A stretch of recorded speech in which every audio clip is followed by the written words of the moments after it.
Bienvenido estudiante, mi nombre es Paul Neira. El día de hoy desarrollaremos la tercera sesión de farmacología correspondiente al capítulo de antibióticos. Siguiente.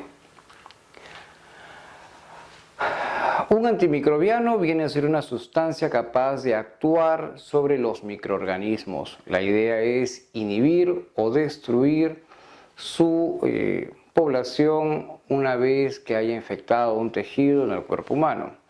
Y un quimioterapéutico es una sustancia producida de manera sintética para poder emular o imitar la acción de un antimicrobiano, o sea, la situación de poder inhibir el crecimiento de las bacterias o destruir las poblaciones de estos microorganismos. Siguiente diapositiva.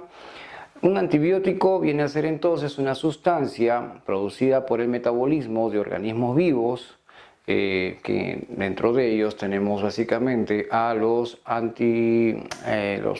hongos y también tenemos a las bacterias.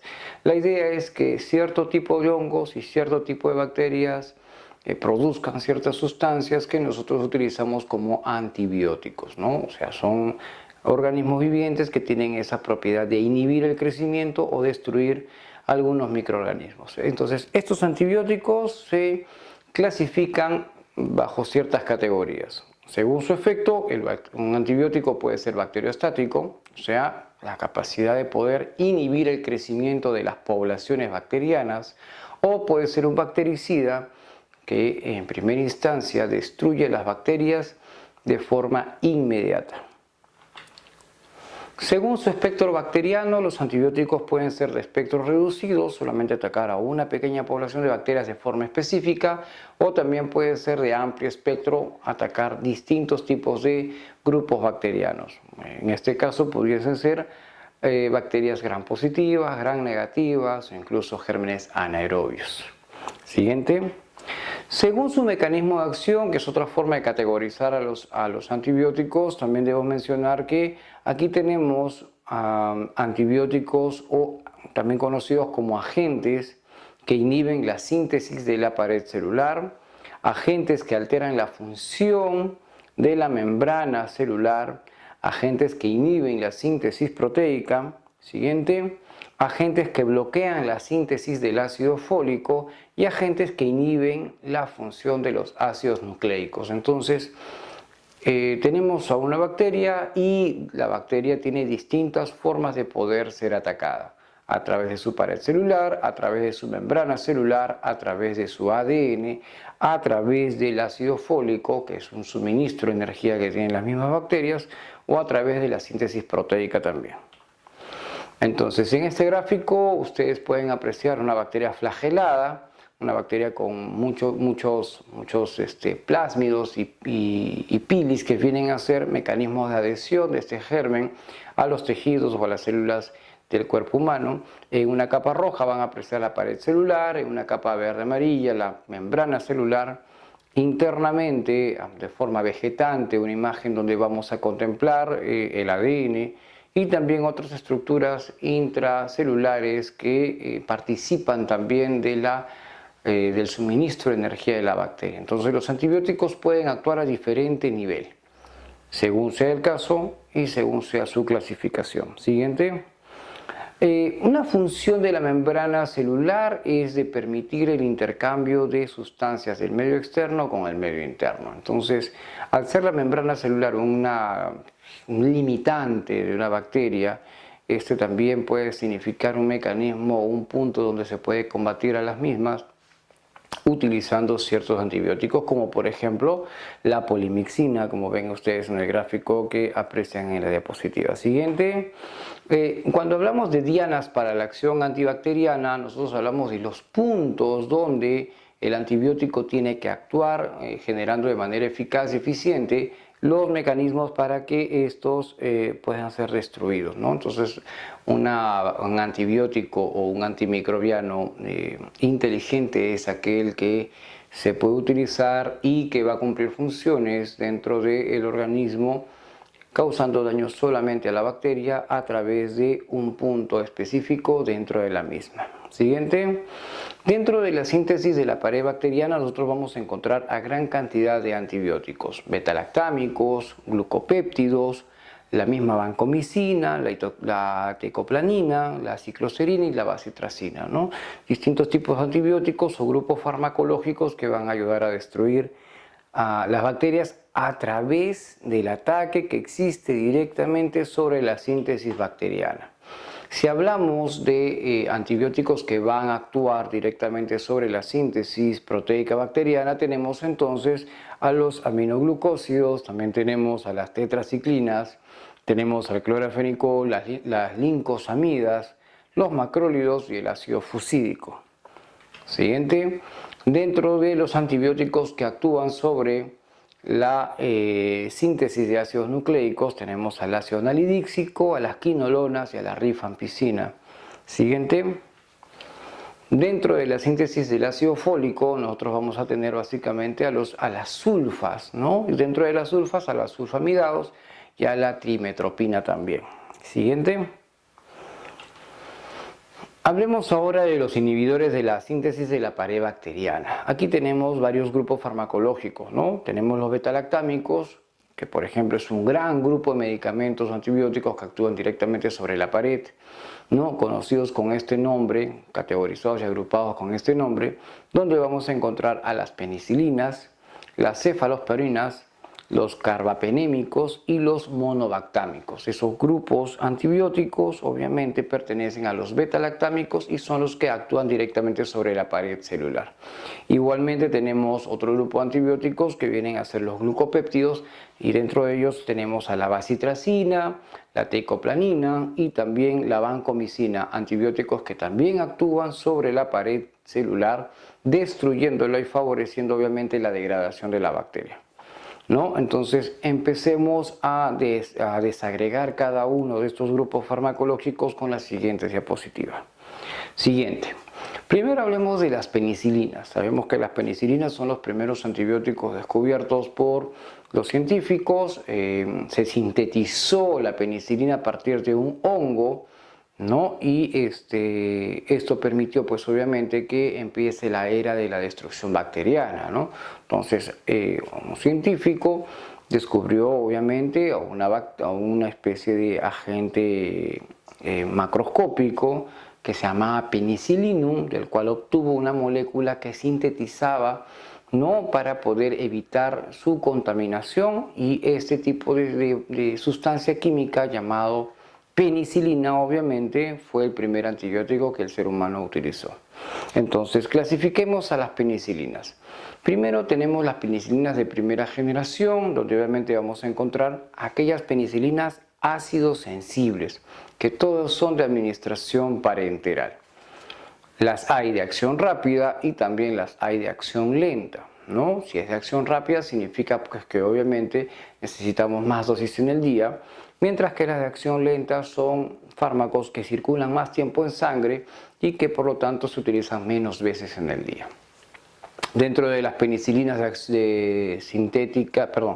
de las penicilinas ácidos sensibles de acción rápida vamos a encontrar a la penicilina G sódica y a la penicilina G potásica.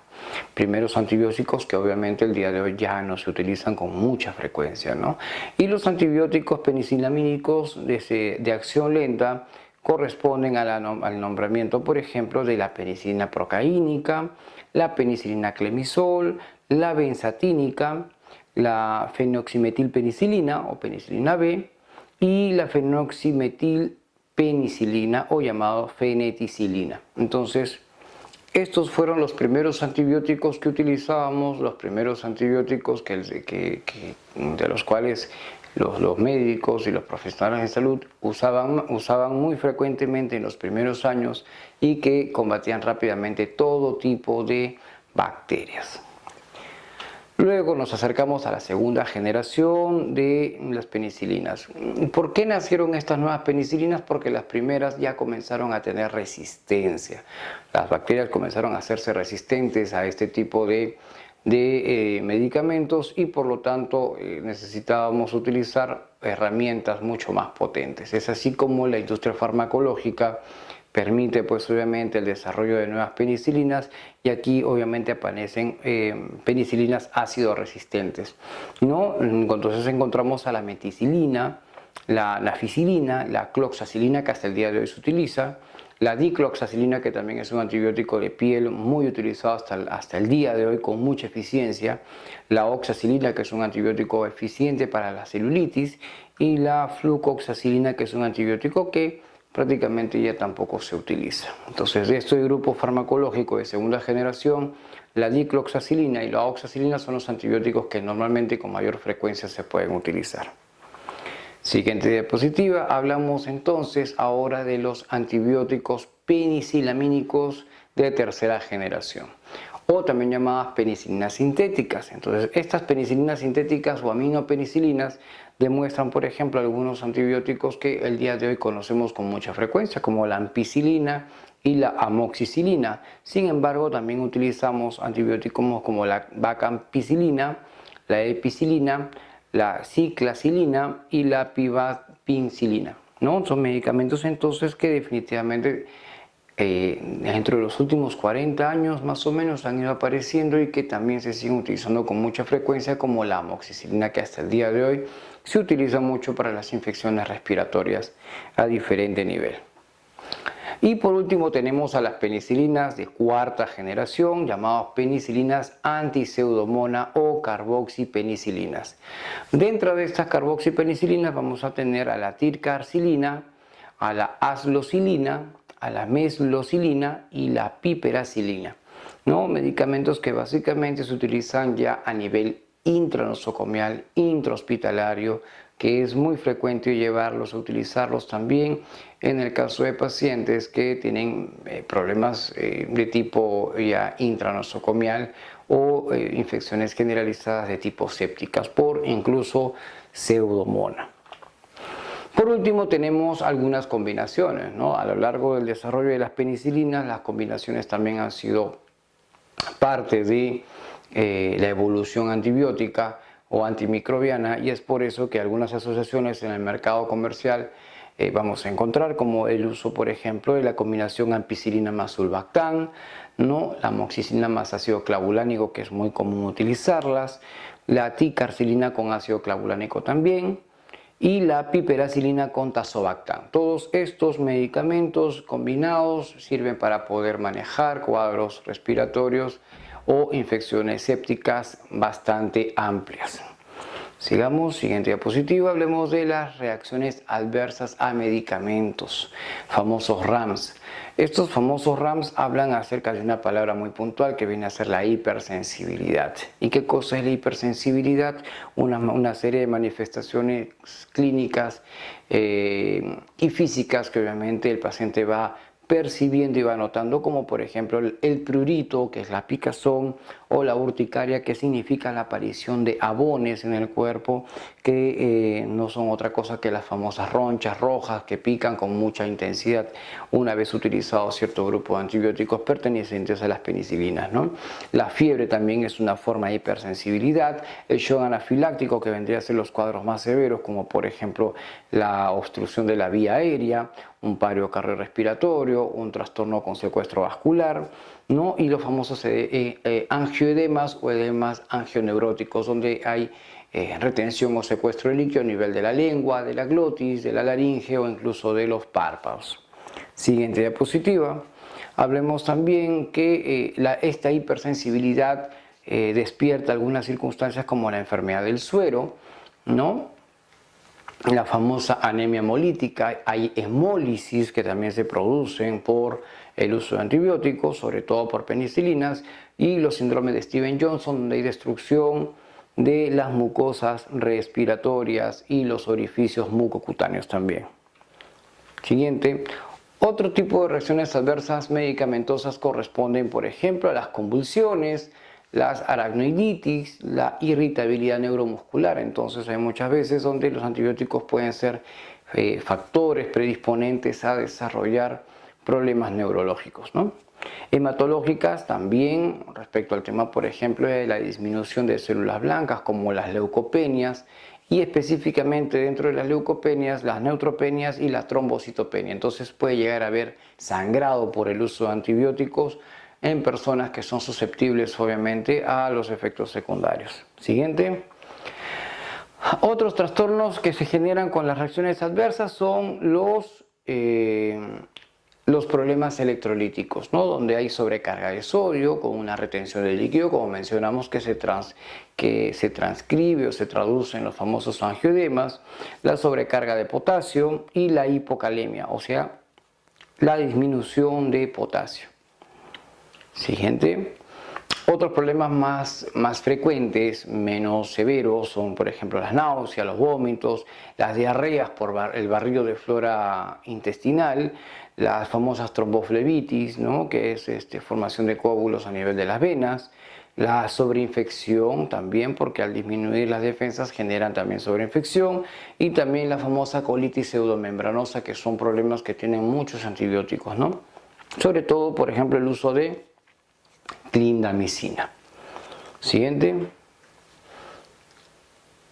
Otros usos clínicos a los cuales normalmente podemos tomar en cuenta son los que a continuación vamos a manejar. Por ejemplo, las infecciones por gérmenes gram positivos, ¿no?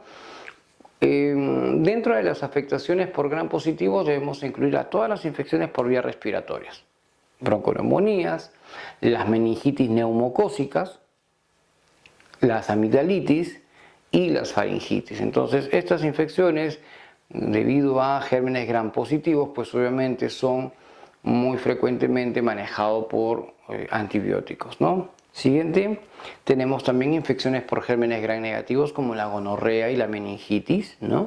Hay que tomar en cuenta mucho eso. Siguiente diapositiva. Las infecciones pélvicas inflamatorias, las infecciones quirúrgicas, las infecciones urinarias, las infecciones oculares. Todas ellas pueden requerir el uso de antibióticos siempre y cuando esté justificado y existan los criterios necesarios para su utilización. Siguiente, hemos hablado hace un momento acerca de las bacterias y sus aplicaciones clínicas. Por ejemplo, en el caso de los antibióticos, el uso de ellos también tiene otro parámetro más. O sea, ver el tipo de pared celular que tienen, ¿no? Usualmente las bacterias pueden ser clasificadas a través de dos tipos de parámetros. Primero, si son gram positivas o gram negativas. ¿De qué depende este tipo de clasificación? Básicamente de la famosa tensión gram. ¿Y qué cosa es la tensión gram? Pues obviamente la tensión gram lo que hace es permitir ver la constitución y la composición y estructura que tiene una pared celular. Entonces, una bacteria gram positiva o gram negativa, como ustedes pueden ver en la diapositiva, tiene sus parámetros, ¿no? La mayor o la menor cantidad de peptidoglucanos o peptidoglicanos, ¿no? Entonces, eso hace que los gérmenes se puedan teñir de violeta o se puedan teñir de rosados, ¿no? Entonces, una vez identificado el germen violeta o rosado, sabemos que es un gram positivo, sabemos que es un gram negativo y que eso nos permite utilizar los antibióticos con mayor especificidad. Siguiente diapositiva. El uso inadecuado de antibióticos está parametrado por los siguientes factores. Primero, infecciones virales. Según una infección viral jamás debemos utilizar un antibiótico, ¿no? Segundo, hay que tener en cuenta de que definitivamente los gérmenes no solamente son los únicos que pueden causar fiebre, sino también el cáncer. El cáncer produce fiebre de origen oscuro o fiebre de origen desconocido también. Los abscesos, ningún absceso debe ser manejado con antibióticos. Los abscesos primero tienen que drenarse para que luego de esto el uso de antibióticos sea mucho más efectivo. Absceso que no